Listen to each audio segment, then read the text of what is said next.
স্বামী যদি খারাপ হয়, স্ত্রী যদি তালাক চায় কিন্তু স্বামী তালাক দিতে রাজি না হয়, তাহলে স্ত্রী কি করবে? স্ত্রী কি নিজেকে নিজে তালাক দিতে পারবে? এটা নির্ভর করে যে অর্পিত তালাকের পাওয়ার স্ত্রীর হাতে ছিল কিনা। স্ত্রীর হাতে যদি অর্পিত তালাকের পাওয়ার নেওয়া থাকে, তাহলে তিনি সেটা অবশ্যই করতে পারবেন।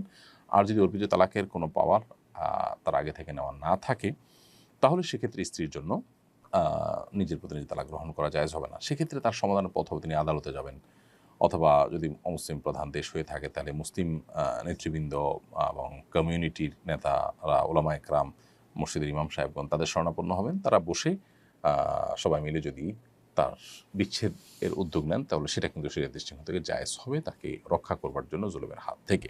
সুলতানা সাদিয়া লিখেছেন, আমাদের সমাজে স্ত্রীর অধিকার নিয়ে খুব কমই কথা হয়। অনেক মা ছেলেদের নিজেদের আয়ত্তে রাখতে গিয়ে স্ত্রীর প্রতি দায়িত্ব কর্তব্য শেখান না, বরং স্বামী যদি স্ত্রীকে ভালোবাসে বা তার হক আদায় করে তাহলে বিরক্ত হন। এ বিষয়ে কিছু বলুন প্লিজ।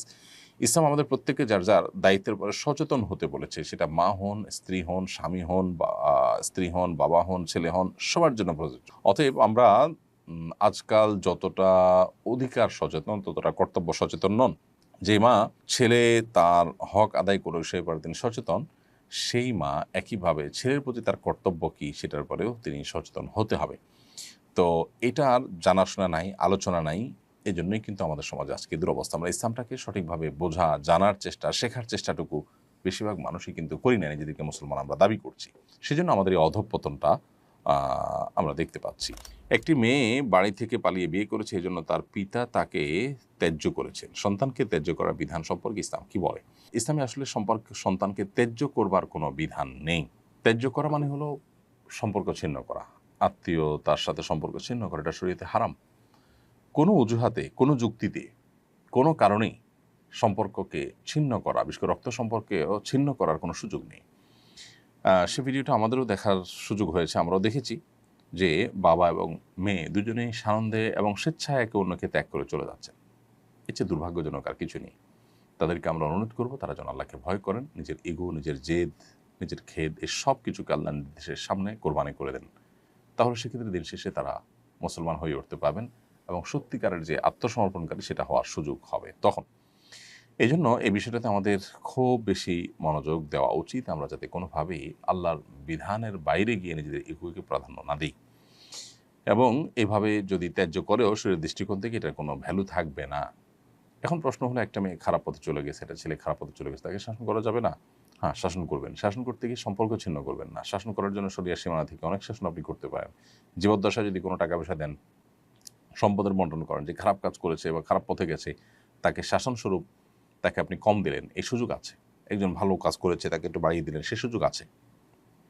অতএব আপনি সে সমস্ত পথগুলো অবলম্বন করতে পারেন, কিন্তু তাকে ত্যায্য করে, আত্মীয়তার সম্পর্ক ছিন্ন করে আপনার এই জেদ মেটাবার সুযোগ কিন্তু নেই। ভাই, কাবিননামার 18 নম্বর পয়েন্টে যে শরিয়া বিরোধী একটা বাধা আছে, সেটা কিভাবে দূর করব? শরিয়া বিরোধী বাধা কীরকম আমি বুঝি নাই। 18 নম্বর কলামে লেখা আছে স্বামী স্ত্রীকে বিবাহের অধিকার দিয়েছেন কিনা, সরি, স্বামী স্ত্রীকে অর্পিত তালাকের পাওয়ার দিয়েছেন কিনা, দিয়ে থাকলে কোন শর্ত। এখানে আপনি যদি লেখেন যে এই শর্ত পাওয়া গেলে তুমি তোমার প্রতি তালাক গ্রহণ করতে পারবে, রাইট দিলাম, তো সেটা শরিয়া সিদ্ধ, এটা শরিয়া বিরোধী না তো। হ্যাঁ, অনেক কাজী বা যারা বিবাহ নিবন্ধন করে, রেজিস্ট্রেশন করেন, তারা অনেক সময় উল্টাপাল্টা করে তাদের নিজের থেকে লিখে দেন। এখানে ছেলেদের দায়িত্বশীলতা দেখতে হবে তারা কী লিখছেন না লিখছেন, এবং সেটা তাকেই ঠিক করতে হবে কী শর্ত তিনি দিবেন বা না দিবেন। আফরান আওয়ার এআইডি থেকে আপনি লিখেছেন, কাবিনের টাকা বিয়ের সময় যা নির্ধারণ করা হয়েছে পরবর্তী পুনর্নির্ধারণ করে বাড়ানো বা কমানো যাবে কিনা?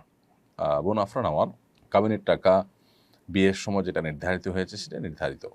এরপরে স্বামী স্ত্রী উভয় যদি একে অন্যের প্রতি সন্তুষ্ট হয়ে যদি বাড়িয়ে দেন, সেটা তাদের ব্যাপার, সেটা ভিন্ন বিষয়, সেটা মহর হবে না। মহর যেটা চূড়ান্ত হয়ে গেছে সেটাই। রাজীব হুমায়ুন লিখেছেন, কোনো স্ত্রী যদি স্বামীর বিভিন্ন অপকর্মের কারণে স্বামী থেকে তালাক না নিয়ে আলাদা থাকতে চায়, তাহলে এটা জায়েজ হবে কিনা?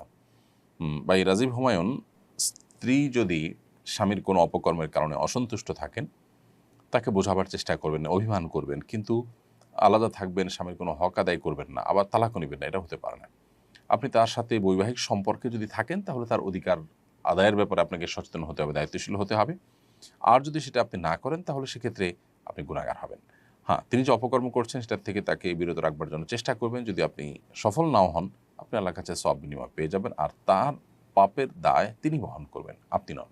এজন্য তাকে সংশোধন করতে গেলে আপনি যেন আবার কোনো প্রকার গুনাহে লিপ্ত না হন। কারণ যতক্ষণ পর্যন্ত স্বামী হিসাবে থাকবে ততক্ষণ পর্যন্ত তার অনুগত থাকা এবং স্বামী হিসাবে তার প্রতি কর্তব্য আদায়ে আপনাকে দায়িত্বশীল হতে হবে।